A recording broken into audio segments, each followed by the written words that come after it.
성경 말씀 중에는 여러분 흔히 난해 구절이라고 불리워지는 말씀들이 있습니다. 쉽게 이해되지 않는 말씀 혹은 해석이 몇 가지로 나뉘어지는 본문을 일컫는 말들입니다. 때로는 이런 본문들 때문에 교파가 갈라지기도 하고 이단 시비가 생기기도 합니다. 오늘 본문의 말씀이 그런 말씀 중에 하나입니다. 오늘 본문 말씀 중에 특별히 그리스도의 남은 고난이라는 표현이 문제가 조금 많이 되었던 표현입니다. 한글 개역 성경에는 그저 표현을 그리스도가 받은 고난에 남은 것이 있는 것처럼 표현되기 쉽습니다. 그래서 우리는 그리스도의 남은 고난이라고 그러면 예수님께서 받은 고난 중에 무언가 남겨져 있는 것들이 있고 그 남은 것들을 누군가 채워야 된다라는 식으로 이해가 되고, 오늘 사도 바울이 그것을 채우고 있다는 것들로 이해되기가 쉽습니다.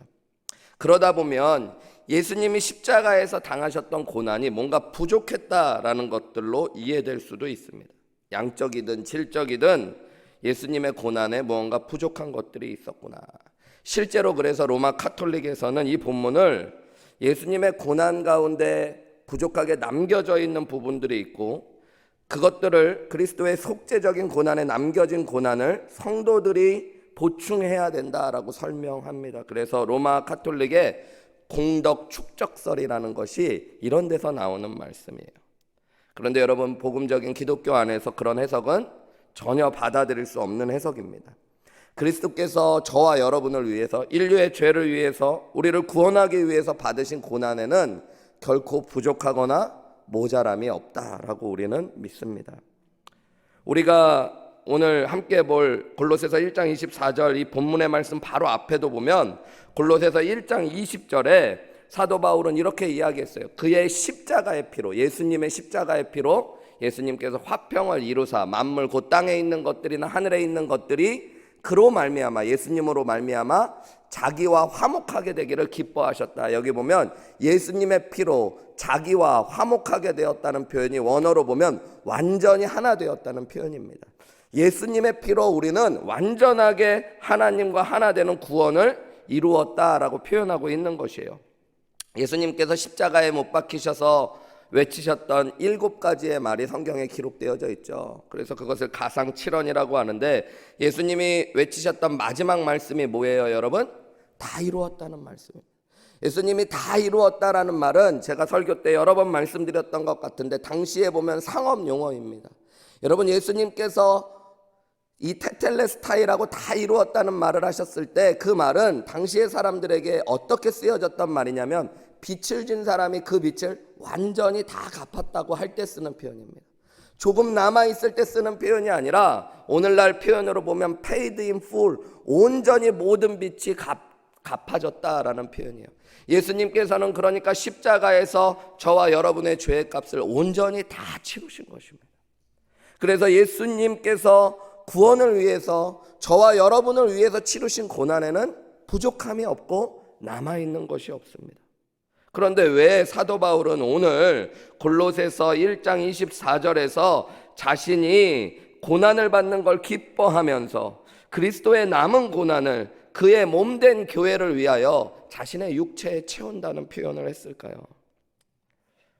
고린도후서 1장 5절에 보면 이와 비슷한 표현이 있기 때문에 여기에서 우리는 중요한 이 본문 해석을 위한 단서를 찾을 수 있습니다. 고린도후서 1장 5절 우리 한 목소리로 읽어볼까요? 시작.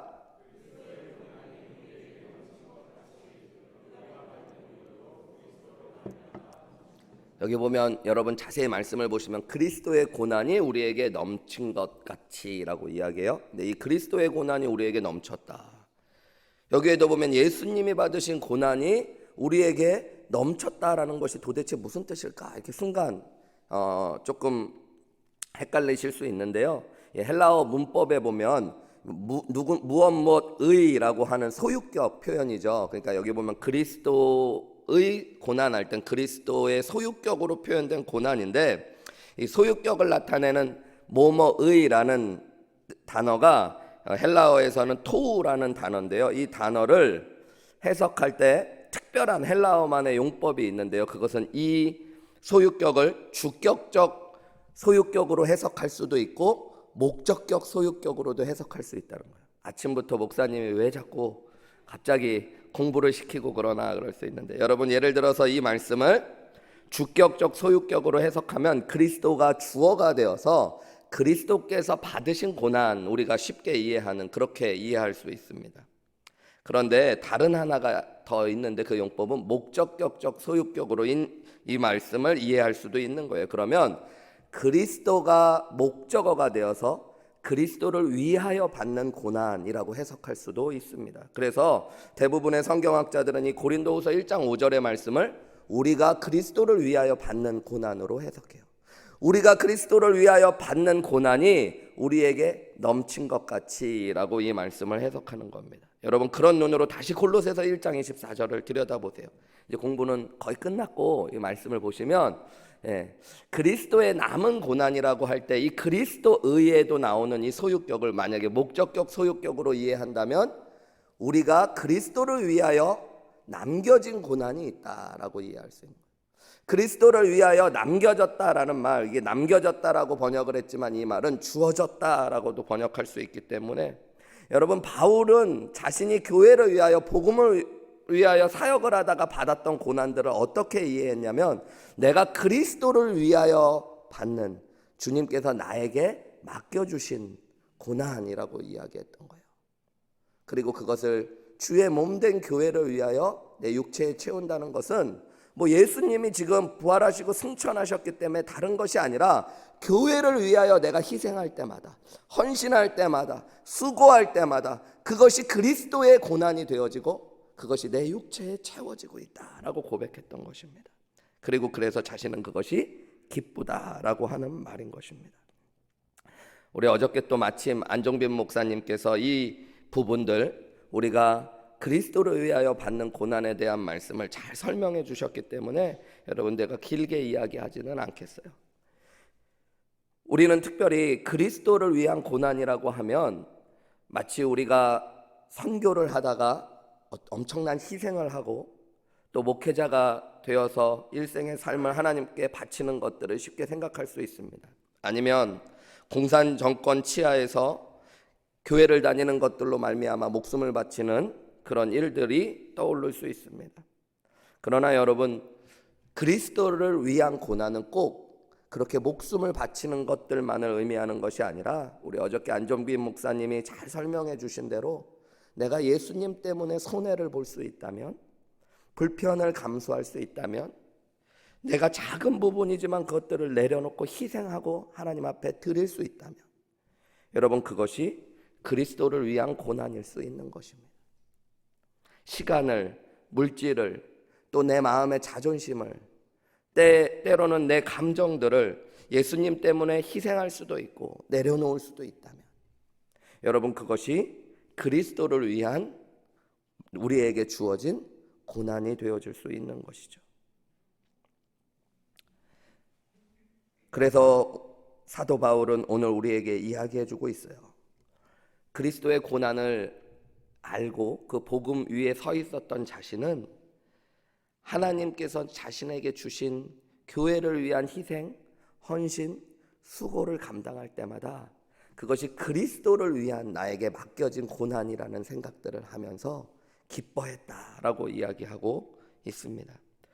골로새서 1장 우리가 읽은 24절 이후의 말씀에 보면 우리 24절부터 연속해서 말씀을 읽어볼게요. 24절부터 나는 이제 너희를 위하여 받는 괴로움을 기뻐한다. 그리스도께서 그리스도를 위하여 나에게 주어진 고난을 그의 몸된 교회를 위하여 내 육체에 채우노라 라고 이야기합니다. 그리고 25절에 내가 교회의 일꾼이 된 것은 하나님이 너희를 위하여 내게 주신 직분을 따라 하나님의 말씀을 이루려 함이니라. 이 비밀은 만세와 만대로부터 감추었던 것인데 이제는 그의 성도들에게 나타났고 하나님이 그들로 하여금 이 비밀의 영광이 이방인 가운데 얼마나 풍성한지를 알게 하려 하심이라. 이 비밀은 너희 안에 계신 그리스도니 곧 영광의 소망이라.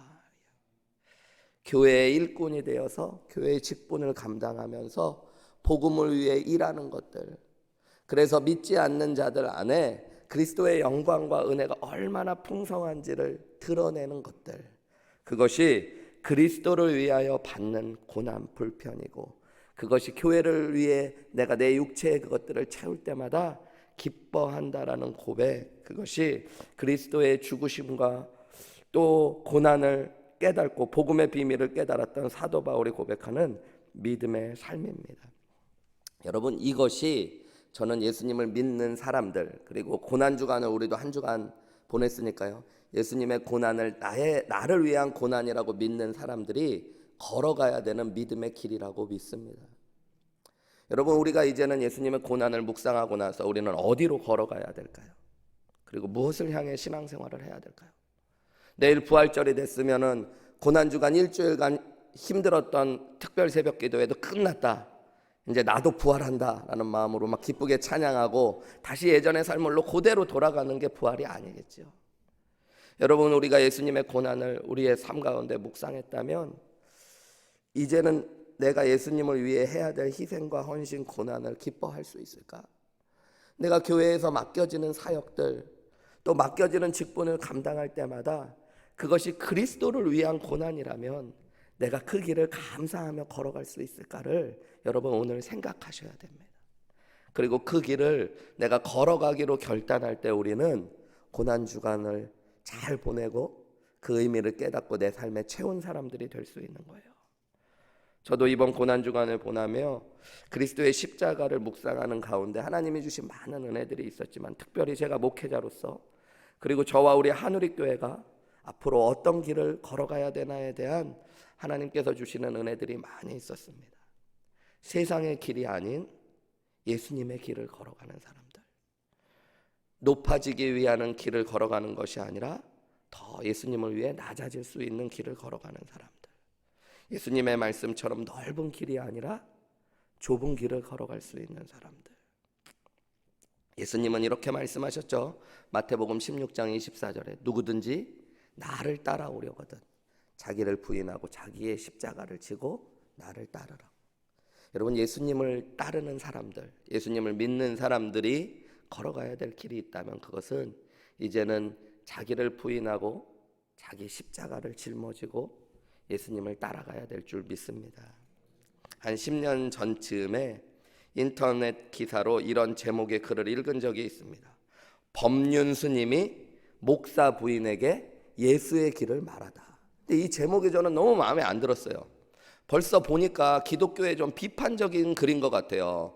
이 스님은 님자를 붙여놨는데 목사도 님이 없고, 사모님도 부인이라고 그러고, 예수님도 예수라고 그러고, 그러니까 스님만, 그럼 법륜 중이 목사 부인에게 예수의 길, 그럼 좀 공평한 것 같고 그러면 되는데, 이 벌써 표현이 그래서, 그리고 이것을 원래 썼던 그 인터넷 신문사도 기독교에 대한 비판적인 글을 많이 쓰는 신문사였기 때문에 별로 이렇게 마음이 내키지는 않았지만 왠지 모르게 그 글들을 쭉 읽게 되었어요. 근데 이 기사를 천천히 읽다 보니까 많은 은혜도 받게 되어지고, 시간이 지나가면서 보니까 제가 평생 잊을 수 없는 한 글 중에 하나이기 때문에 오늘 말씀을 이렇게 정리하다 보니까 이 글들이 다시 떠오르더라고요. 그래서 어저께 설교를 준비하다가 인터넷에서 다시 그 글을 찾아가지고 그 글을 다시 읽어보았습니다. 일산 시민들을 위해서 그 일산시에서 법륜 스님을 모시고 즉문즉설, 이렇게 즉석에서 묻고 즉석에서 대답하는 강연을 연 적이 있다고 합니다. 근데 이 장소가 또 아이러니하게도 정발산 성당에서 이제 장소를 제공해 가지고 이 스님을 모시고 강연을 했다고 그래요.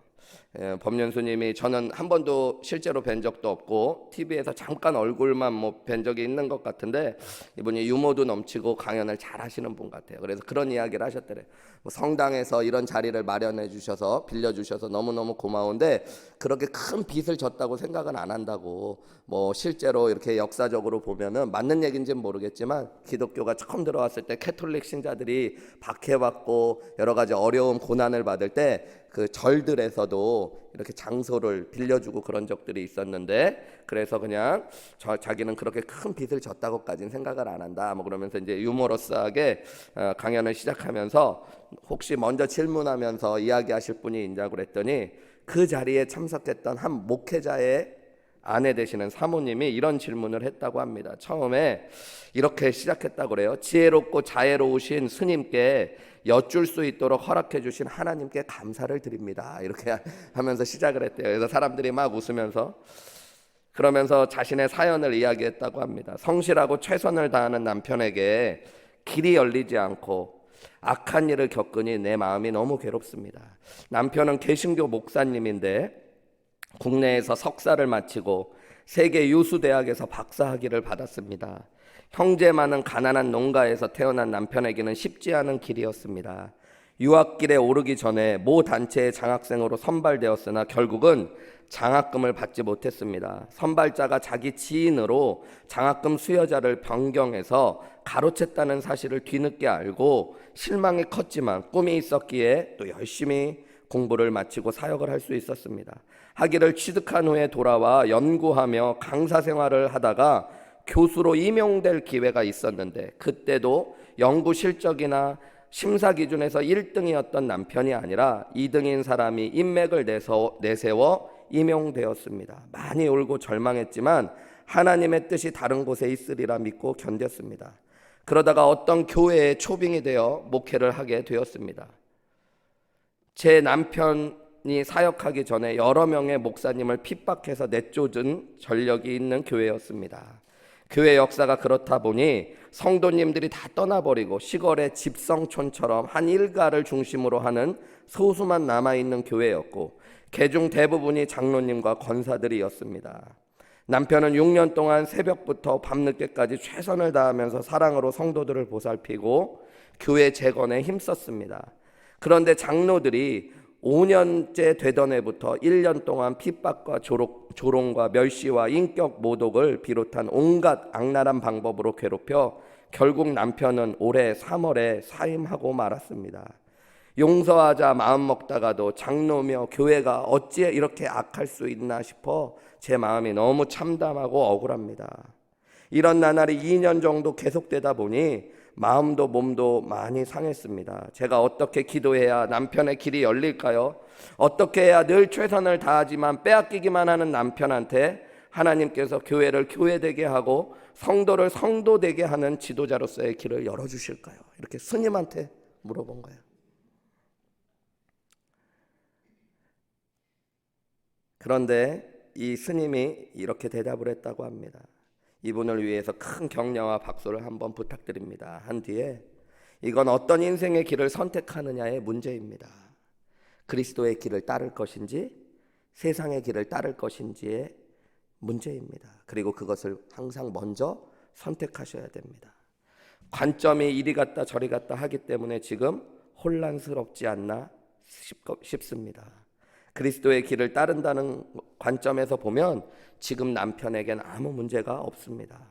그런데 세상의 길을 따른다는 관점에서 보면 굉장히 고난을 겪고 있지요.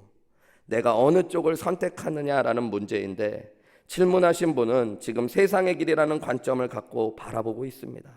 그러니 세상 일이 뜻대로 안 되고 많은 어려움과 고통을 겪느라 원망도 생깁니다. 그래서 교회에 다니기는 하지만 질문하신 분의 신앙은 그저 어려울 때 하나님이 돌봐주시기만을 바라는, 즉 나를 중심으로 놓고 하나님의 복을 비는 신앙의 틀을 못 벗어나고 있는 것입니다. 그런 관점에서 보면 하나님도 원망스럽습니다. 그런데 남편이 목사의 길을 갈 때는 세속의 이익이나 명예나 직위를 추구하는 길을 가는 게 아니라 예수님을 따르는 길, 즉 고난의 길을 선택했다고 보셔야 합니다. 그렇다면 지금 이 길은 축복받고 있는 길, 잘 걸어가고 있는 길이 되어지는 겁니다. 이 두 가지를 섞어서 생각하니까 혼란스럽고 괴로운 겁니다. 그리고 질문하신 분이 내 남편이라는 생각에도 너무 집착하지 말고 남편을 그리스도의 길을 가는 분으로 바라보도록 관점을 바꿔야지 문제가 해결됩니다. 관점을 바꾸면 아무것도 문제가 되지 않습니다. 당신의 남편은 지금 그리스도의 길을 걷고 있는 겁니다. 막 울먹이며 질문했던 이 사모님이 스님의 답변을 듣고 이내 웃음을 터뜨리고 감사를 표현했다고 그래요. 저는 이 글을 또 무슨 기독교에 대한 비판적인 글 혹은 종교들이 모두 다 같다라고 이야기하는 것과 같은 글일까 봐 좀 비판적인 눈으로 글을 읽었었는데 그 글을 읽다가 많은 생각을 하게 되었습니다.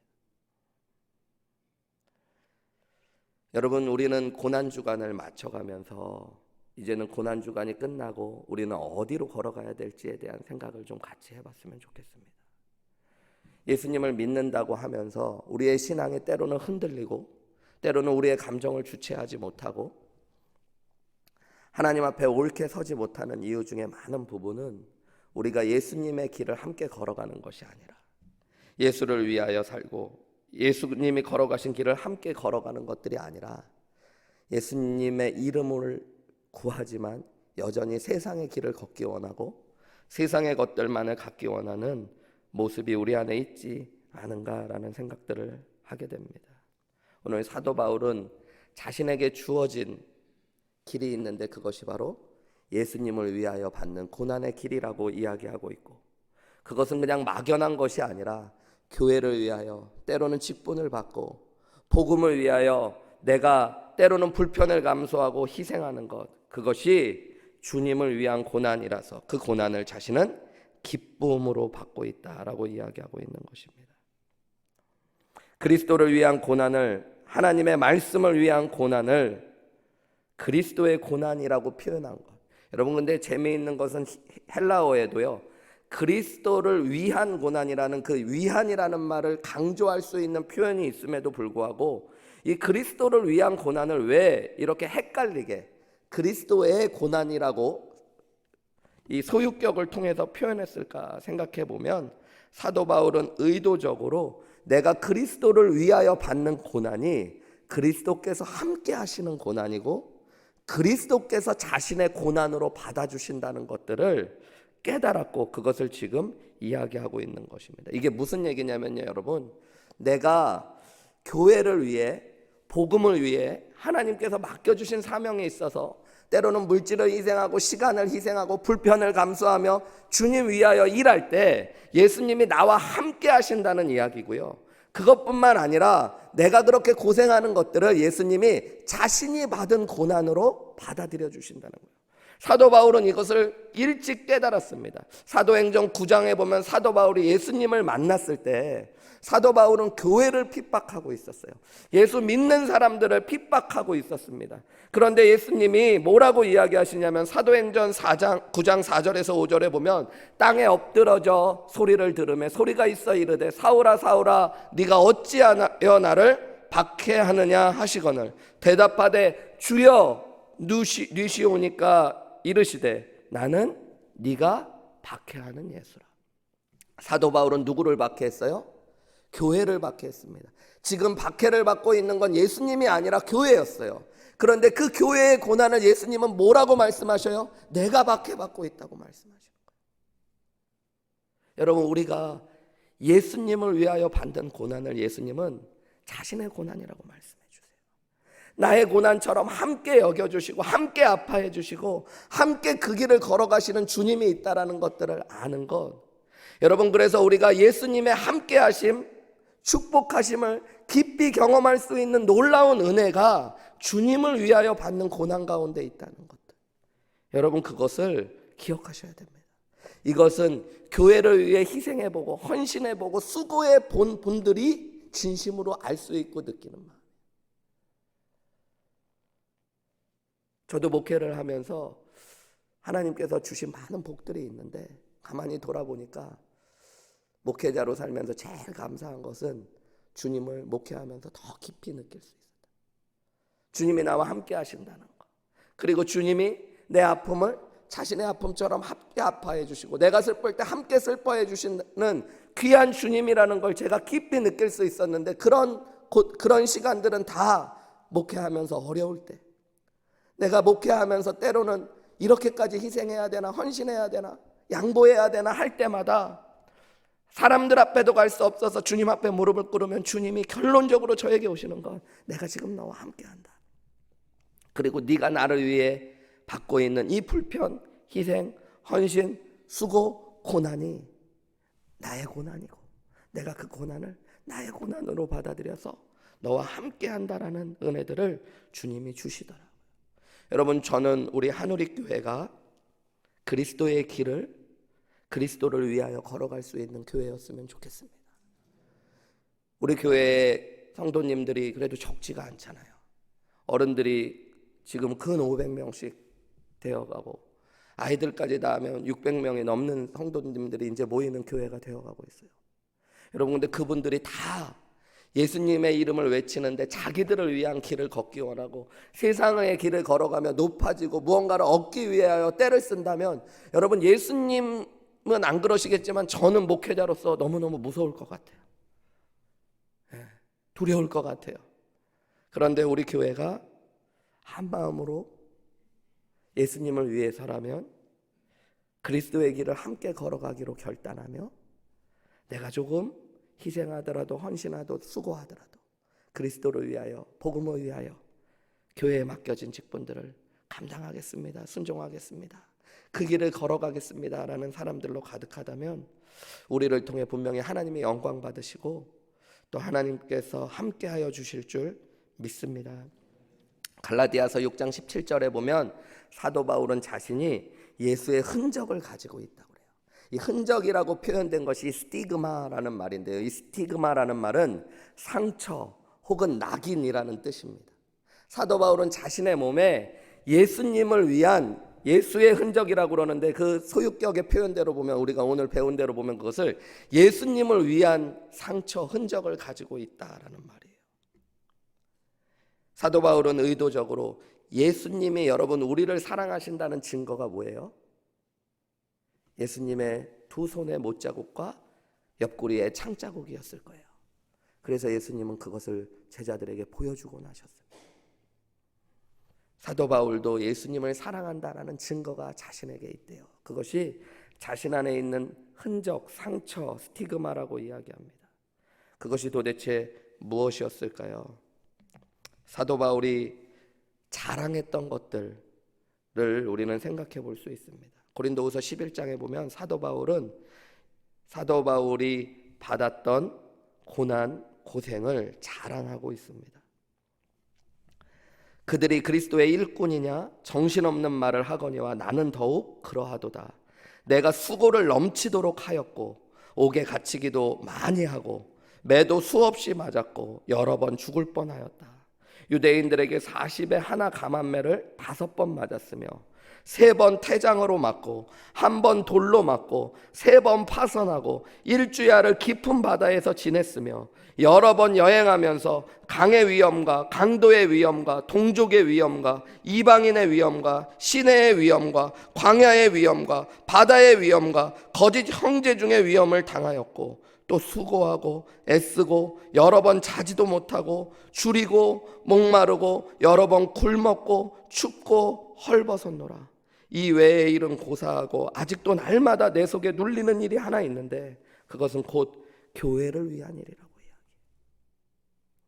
여러분, 이것이 사도 바울이 이야기했던 예수님을 사랑하는 증거, 예수님을 위한 흔적, 상처였습니다.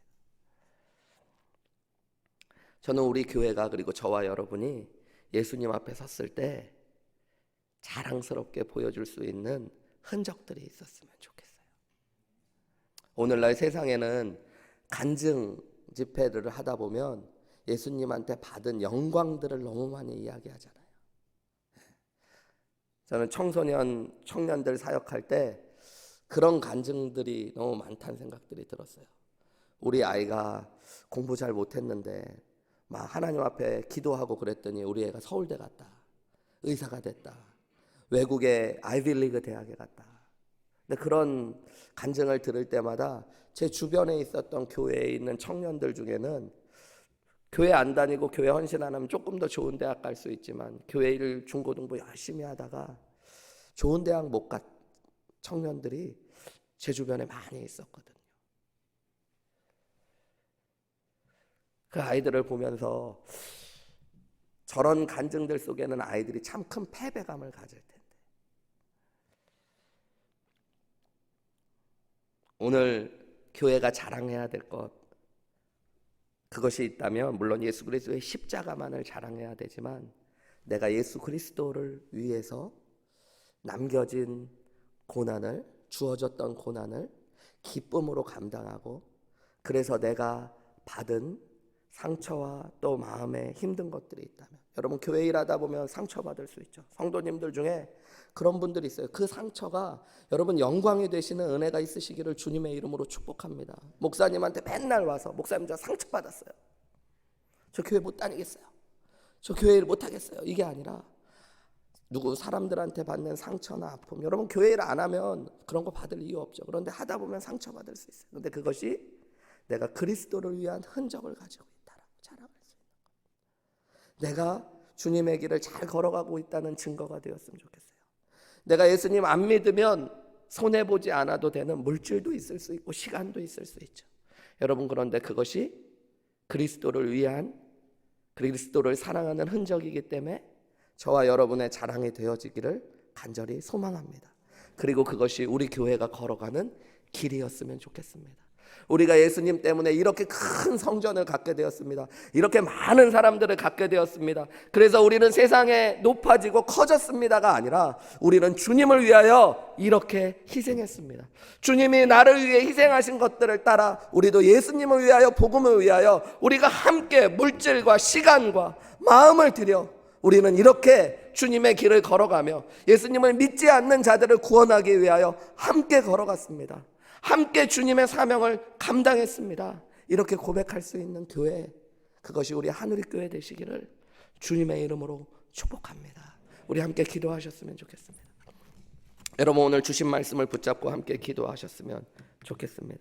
사도 바울의 고백처럼 나는 그리스도의 남은 고난, 그리스도를 위하여 나에게 주어진 그 남은 고난을 그리스도의 몸된 교회를 위하여 내 육체에 채우고 그 고난받기를 기뻐한다라는 사도 바울의 고백이 우리에게 믿어지고 나의 고백으로 변화되어져서 하나님 교회를 사랑하며 교회를 통해서 나에게 주어지시는 일들, 사명들, 예수 그리스도의 흔적을 갖기 위해 기뻐함으로 감당하기 원합니다. 그것을 기쁨으로 감당하며 주님이 걸어가신 길을 따라 예수를 위하여 예수의 길을 걸어갈 수 있는 제가 될 수 있게 해달라고 우리 한 목소리로 기도하며 나아가시겠습니다. 기도하시겠습니다.